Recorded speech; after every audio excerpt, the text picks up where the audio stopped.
Sebelumnya, setelah kemarin kita membahas tentang 13 Einherjar atau 13 manusia terkuat untuk melawan dewa, nah kali ini kita akan membahas para dewa yang bertarung untuk melawan para Einherjar atau manusia. Dan mereka, para pejuang dewa, adalah prajurit yang dipilih oleh dewa juga untuk melawan manusia di Ragnarok, yang tujuannya adalah untuk memenangkan Ragnarok dan menghancurkan kemanusiaan.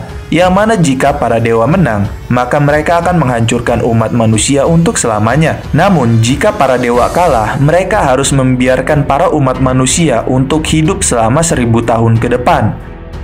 Sebelum kalian melanjutkan video ini, ada bagusnya jika kalian klik tombol subscribe dan nyalakan notifikasinya, agar kalian mendapat info terbaru dari video kami.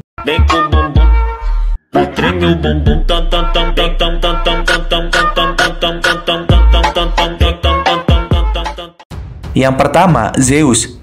Zeus adalah dewa terkemuka dan pemimpin panteon Yunani. Dia juga ketua dari para dewa-dewa dan pemimpin para dewa. Ia juga sering disebut sebagai Godfather of Cosmos. Dalam pertarungannya, Zeus adalah perwakilan dewa di babak kedua Ragnarok untuk melawan Adam. Lalu saat pertarungan, karena Adam menjadi tiruan para dewa, Adam pun mampu menandingi dan bahkan mengungguli Zeus dalam beberapa kesempatan. Dan untuk mengalahkan Adam, Zeus pun menggunakan bentuk terakhirnya, yaitu Adamas, dan memaksa Adam untuk terus menggunakan teknik refleksi ilahinya secara berlebihan. Tetapi, bahkan setelah Adam menjadi buta karena keinginannya yang besar untuk menang bagi anak-anaknya, umat manusia, Adam pun tetap berjuang bahkan hingga membuatnya mati dalam keadaan bertarung. Dan pada akhirnya Zeus pun memenangkan pertandingannya karena Adam yang sudah mencapai batas dalam menggunakan kekuatannya hingga meninggal saat beradu tinju dengan Zeus, yang mana setelah terpukul oleh Adam, Zeus pun langsung terjatuh sebelum waktu kekuatan Adamasnya berakhir. Pada kekuatan andalannya, Zeus memiliki teknik Adamas, yaitu transformasi di mana Zeus menekan semua ototnya hingga batasnya. Sementara dalam keadaan ini, tubuh Zeus hampir tidak bisa dihancurkan dan memusatkan semua kekuatan ilahinya ke dalam setiap gerakannya. Namun, Zeus hanya dapat mempertahankan bentuk ini selama sekitar 12-13 menit. Yang kedua, Buddha. Buddha adalah dewa terkemuka di kisah Dharma di anime Sumatsu no Valkyrie.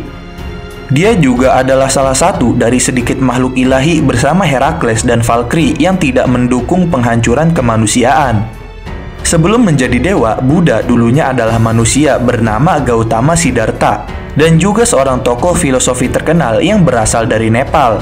Dan setelah beberapa waktu akhirnya dia mendapat pencerahan dan menjadi dewa. Dalam pertarungannya, Buddha adalah perwakilan kemanusiaan di babak ke-6 Ragnarok saat melawan Bisa Mountain atau Zero Fuku dan kemudian Hajun. Namun, meskipun pada awalnya Buddha terdaftar sebagai perwakilan para dewa, dia pada akhirnya memutuskan untuk berbalik arah melawan para dewa dan membela umat manusia untuk kepentingannya sendiri. Lalu, pada pertandingannya, karena kebenciannya dengan para dewa, Buddha pun memutuskan untuk berkhianat dan bertanding untuk kemanusiaan. Lalu, karena Zeus mengetahui bahwa Buddha telah berkhianat, Zeus pun mengirim Bisa Mountain untuk melawan Buddha. Dan saat akan memulai pertarungan, Bisa Mountain pun kemudian menyatu dengan dewa keberuntungan lainnya untuk menjadi wujud aslinya, yaitu dewa kemalangan, Zero Fuku. Selama pertarungan mereka, Buddha berhasil menghilangkan kesengsaraan Zero Fuku dan membuatnya kembali bahagia. Tetapi karena percobaan yang dilakukan padanya secara rahasia oleh Beelzebub, Zero Fuku diambil alih dan diserap oleh Raja Iblis dari surga ke-6, yaitu Hajun, yang bertarung melawan Buddha selama sisa ronde ke-6 tersebut. Lalu setelah melakukan volunder dengan Mystery Cleaver-nya Zero Fuku, Buddha pun berhasil menempa senjata ilahi baru yang membantunya untuk membunuh Hajun dan memenangkan pertarungannya. Pada kekuatan andalannya, Buddha memiliki teknik Mawareri Kudo, yaitu teknik transformasi senjata dewa yang disalurkan menggunakan tongkat 6 alam milik Buddha. Setelah diaktifkan, gulungan pun muncul dari tongkat, perlahan menelannya. Namun tongkatnya berubah agar sesuai dengan emosi Buddha. Jadi, Buddha tidak dapat memilih senjata mana yang dia ingin gunakan. Selain itu, dia juga mempunyai teknik Shogaku Arayashiki, yaitu kemampuan ilahi yang hanya dapat digunakan oleh mereka yang tercerahkan. Kemampuan ini memungkinkan Buddha untuk melihat momen ke masa depan dengan membaca fluktuasi jiwa makhluk dan pancaran cahaya keinginan mereka untuk menentukan tindakan mereka, dan memberinya suatu bentuk prekognisi. Dan dari teknik ini, Buddha dapat tahu persis bagaimana dan kapan sebaiknya harus menghindari serangan yang akan datang. Yang ketiga, Thor. Thor adalah dewa terkemuka di kisah Nordik, dan Thor adalah dewa petir Nordik yang juga sering dianggap sebagai prajurit dan dewa terkuat Nordik, dan dia dikenal sebagai pengamuk petir. Dalam pertarungannya, Thor adalah perwakilan dewa di babak pertama Ragnarok saat melawan Lubu. Dan saat Thor berhadapan dengan jenderal terbang Lubu, Lubu pun melakukan perlawanan hebat saat melawannya, hingga mengejutkan para dewa lainnya yang menonton. Namun terlepas dari keganasan Lubu, pada akhirnya Thor pun menang mengalahkan Lubu dengan kekuatan palu yang dahsyat, bahkan hingga membuat Lubu tak berkutik untuk menahan kekuatan ayunan dan palu tersebut.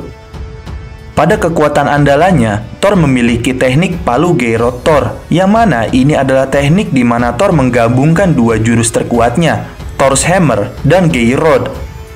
Serangan ini cukup kuat sehingga berhasil menandingi dan bahkan mengalahkan teknik pemakan langit Lubu, sebuah gerakan yang mampu membelah awan sejauh beberapa mil dan membuat kaki dan tangan Lubu pun hancur akibat menahan teknik ini. Yang keempat, Bishamonten atau Zerofuku dan Hajun. Bishamonten adalah dewa keberuntungan Shinto dalam perang dan pertempuran. Dia juga pemimpin dan anggota terkuat dari 7 dewa keberuntungan. Bishamonten bersama dewa keberuntungan lainnya dapat menyatu menjadi Zerofuku, yang mana Zerofuku adalah dewa kesialan dan juga merupakan penggabungan dari 7 dewa keberuntungan.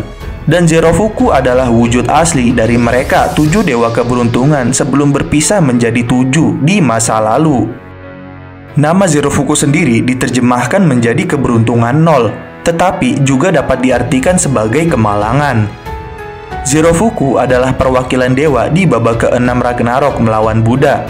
Selama pertarungan mereka, Buddha berhasil menghilangkan kesengsaraan Zerofuku dan membuatnya bahagia sekali lagi. Tetapi karena percobaan yang dilakukan padanya secara rahasia oleh Beelzebub, Zerofuku diambil alih dan diserap oleh Raja Iblis dari surga ke-6 atau si pengamuk legendaris dunia bawah. Nah, di sini Hajun, si pengamuk legendaris dunia bawah pun muncul saat Zerofuku dilahap oleh 2 naga dan kemudian digantikan oleh Hajun yang bertarung melawan Buddha selama sisa ronde.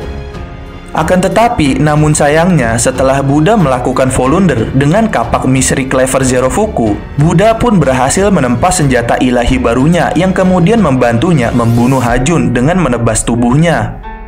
Nah, pada kekuatan andalannya, Bishamonten atau 7 dewa keberuntungan lainnya memiliki kekuatan andalan yaitu Fusion, yang mana saat jiwa mereka semua bergabung, maka 7 dewa keberuntungan tersebut akan menjadi wujud dewa baru, yaitu Zerofuku, yang memiliki kekuatan lebih kuat dari 7 dewa keberuntungan.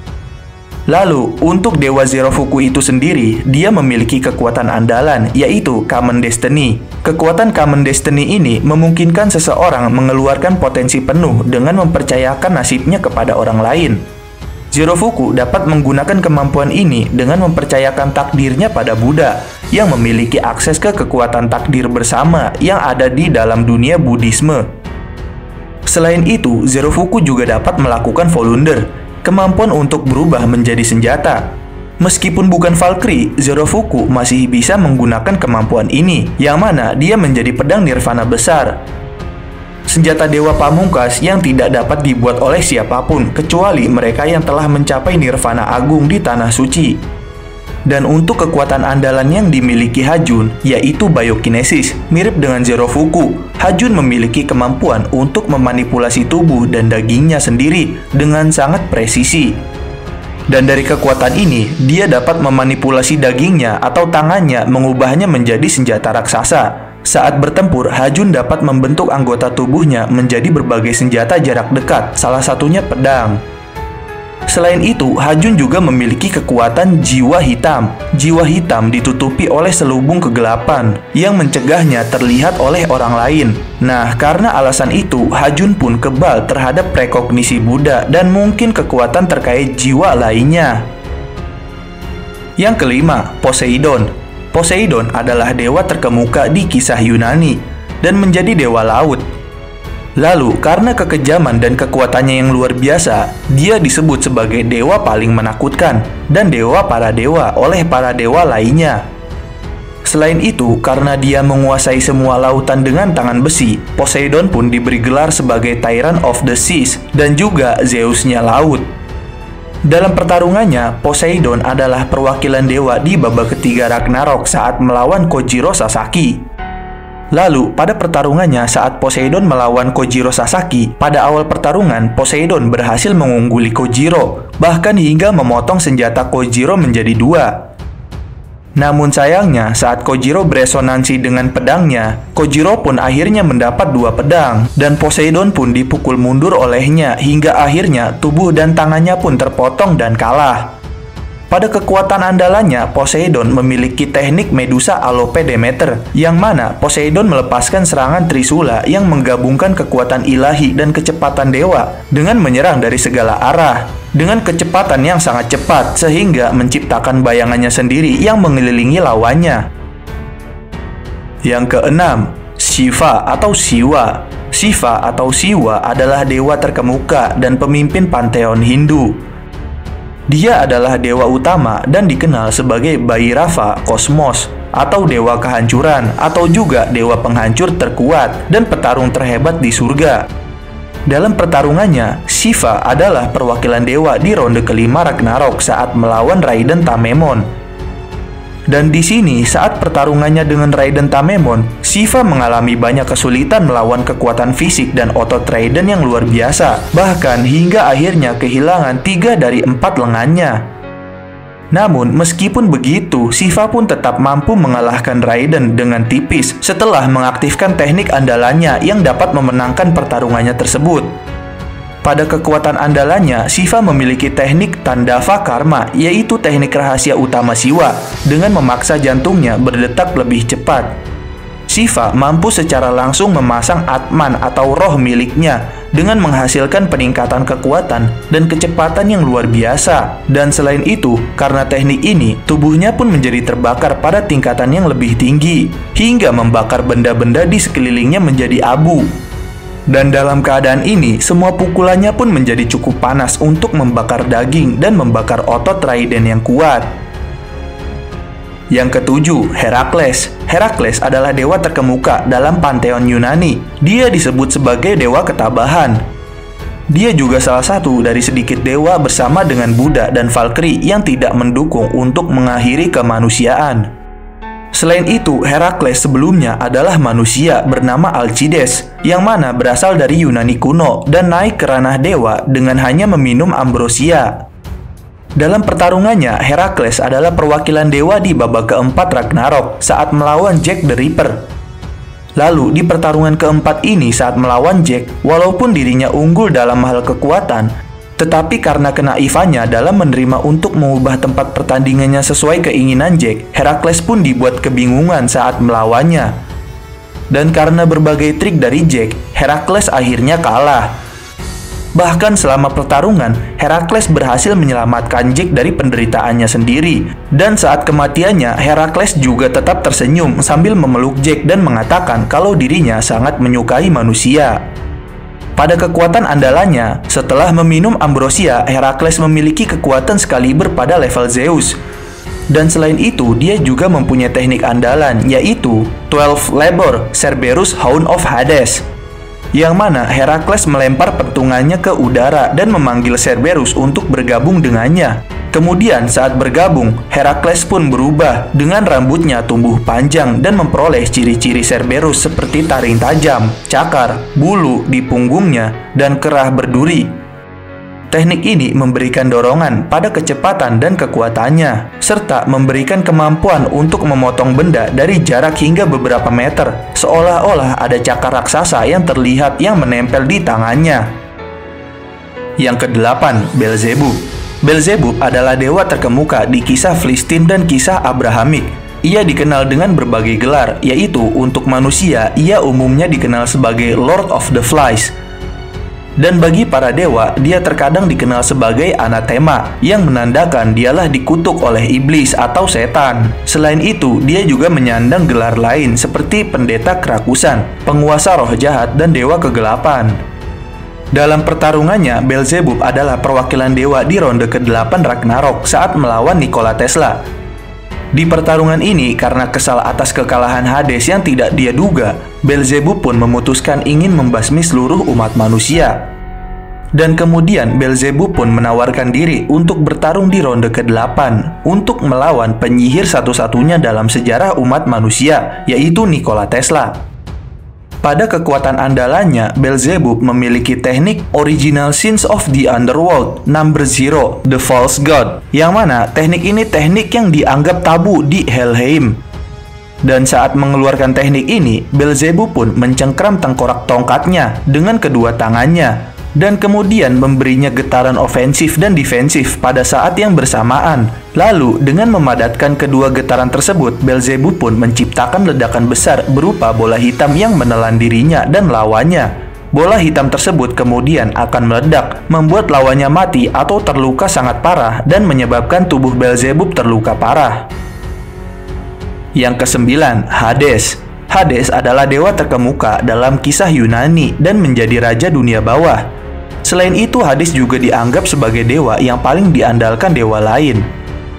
Dalam pertarungannya, Hades adalah perwakilan dewa di babak ke-7 Ragnarok, menggantikan Buddha dalam melawan Qin Shi Huang setelah pengkhianatannya di babak sebelumnya. Dan di pertarungan ke-7 ini, saat melawan Qin Shi Huang sepanjang pertempuran, Hades dipaksa bertahan berkat teknik rahasia Qin Shi Huang. Lalu, untuk mengatasi Qin Shi Huang, Hades pun menggunakan darahnya untuk meningkatkan kekuatannya menjadi Ichor Desmos, yang mana menggunakan tombak untuk mengalahkan Qin Shi Huang dan menghancurkan bahu kirinya. Meskipun itu tampak seperti kemenangan yang pasti bagi Hades. Dan pada saat Hades menggunakan Ichor Desmos tersebut, tanpa sadar dia pun menyebabkan senjatanya mendapatkan aliran Ki, karena senjata apapun yang diresapi dengan darah Hades itu akan menyimpan kekuatan kehidupan dirinya. Dan Qin Shi Huang di sini dia langsung mengakali hal itu dan menggunakan kemampuannya sendiri untuk mengganggu Ki di senjata Hades dan untuk menghancurkan senjata Hades, hingga akhirnya Hades pun terbunuh saat adu serangan dengan Qin Shi Huang. Pada kekuatan andalannya, Hades mempunyai teknik Ichor Desmos, yang mana ini adalah teknik andalan Hades, yaitu dengan menggabungkan darahnya dengan tombaknya. Hades meningkatkan kekuatan senjatanya menjadi tombak yang sangat kuat, yaitu Ichor Desmos, yang terdiri dari 2 cabang tajam dengan bilah panjang di tengahnya, dan semuanya menyatu menjadi ujung berlumuran darah. Nah, untuk dari sisa perwakilan pejuang dari pihak dewa, berikut adalah dewa-dewa yang telah terdaftar dan belum muncul dalam pertarungan di manganya. Yang ke-10, Odin. Dalam mitologi Nordik, Odin adalah pemimpin para dewa. Odin juga adalah salah satu dewa paling penting dalam mitologi Norse. Ia dianggap sebagai dewa kebijaksanaan, kesaktian, dan kebijakan, dan memiliki banyak kekuatan dan kualitas yang membuat orang memuja dan menghormatinya. Odin adalah dewa tertinggi dalam mitologi Nordik. Selain itu, Odin juga adalah ayah dari Thor. Yang ke-11, Loki. Loki adalah seorang dewa keturunan Jotun yang suka mengacau dan memberi tipu muslihat. Selain itu, dia juga dianggap sebagai saudara angkat Odin. Dia dijuluki sebagai si pencari masalah. Dia dengan leluasa berbaur dengan para dewa sebelum diangkat menjadi saudaranya Odin. Menurut mitologi, Loki bukan seorang dewa. Dia tidak dianggap termasuk golongan Aesir ataupun golongan Vanir, karena dia berasal dari golongan Jotun. Namun, karena dia memiliki kedekatan dengan Odin, maka dia dianggap sebagai golongan Aesir. Yang ke-12, Susanoo no Mikoto. Susanoo atau dengan nama asli Takehaya Susanoo no Mikoto, populer disebut sebagai Susanoo no Mikoto. Dia adalah dewa laut dan dewa petir menurut mitologi Shinto. Selain itu, Susanoo merupakan salah satu dari 3 dewa yang merupakan 3 anak terhormat bersama dengan Amaterasu dan Tsukuyomi. Susanoo terkenal akan kelakuannya yang destruktif dan penipu. Oleh karena itulah dia dikenal sebagai pembohong ulung. Yang ke-13, Anubis. Anubis adalah dewa dari kepercayaan Mesir kuno yang dianggap sebagai dewa kematian dengan wujud kepala anjing jakal dan badan manusia. Anubis adalah nama untuk dewa berkepala anjing jakal yang berkaitan dengan mumi dan kehidupan setelah kematian pada mitologi Mesir. Selain itu, pada bahasa Mesir kuno, Anubis juga dikenal sebagai Inpu atau Anupu, dan dewa Anubis ini dihubungkan dengan kekerasan seorang raja pada masa Mesir kuno. Ke-14, Apollo. Apollo adalah dewa musik, ramalan, panahan, penyembuhan, dan masa muda. Selain itu, ia juga terkenal dengan nama Phobios Apollo, atau dikenal pula sebagai dewa cahaya dan matahari. Apollo pada awalnya mungkin adalah dewa pengobatan, namun seiring waktu dia memperoleh banyak atribut dewa-dewa Yunani, sehingga bisa disebut sebagai dewa yang bisa melakukan banyak hal. Seperti misalnya sebagai dewa musik, puisi, seni, ramalan, kebenaran, panahan, wabah, penyembuhan, matahari, dan cahaya. Nah, berikut adalah pembahasan Sumatsu no Valkyrie tentang pejuang-pejuang dewa dalam pertarungan melawan para Einherjar atau manusia. Jangan lupa like, share, dan subscribe. Jangan lupa komen di bawah tentang pendapat kalian di video kami kali ini. Sampai jumpa di video kami berikutnya. Ring your boom boom, tam tam tam tam tam tam tam tam tam tam tam tam tam tam tam tam tam tam.